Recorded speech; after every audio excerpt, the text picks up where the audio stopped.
Hey there, Willowbrook, and thanks so much for doing our daily Devo. Today we are in Hebrews chapter 12. When we get to the 12th chapter, we get a picture of a race.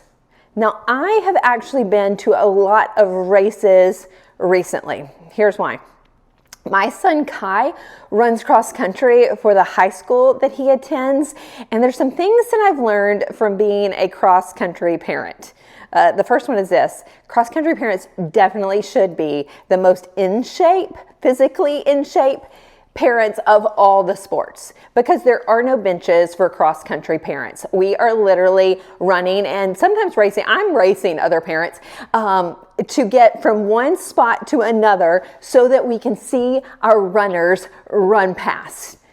The second thing is that these runners are running for endurance. They know they're not in a sprint. It's not going to be over soon. So they plan in their heads based on the distance that they have to run, what it's going to take, what their pace needs to look like, how they're going to prepare. They know this isn't a sprint. It requires perseverance. And the third one that I did not see coming is that we have this coach on our team that she's totally in charge of just photos. And so after a race, she will load a bunch of photos into some Google Photos or something and send out a link.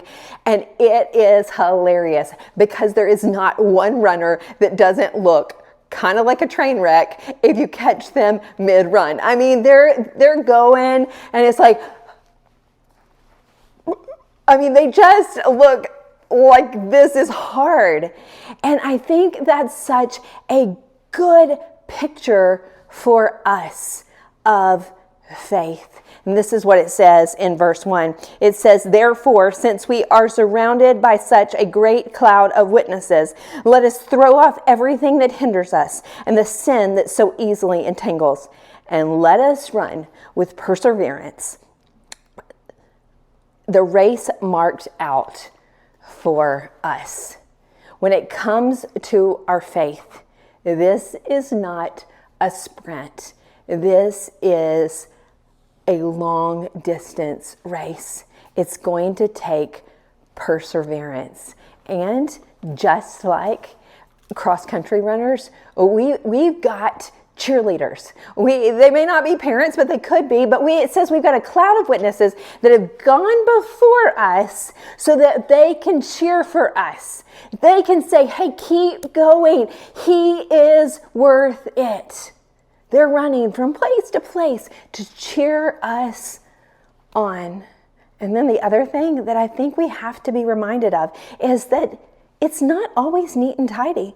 We're not running our race with moments of glamour shots that everything's going to look perfect all the time. In fact, we may be running and it may look like that's hard, because some of it is. Some of our faith walk is hard. But the other thing that verse says, and it says to throw off these things that hinder us, that entangle us. And so I put on my weighted vest because what middle-aged woman does not have a weighted vest? I walk around the neighborhood in this vest. It's supposed to help me with my bones and muscles and whatever. But here's the thing.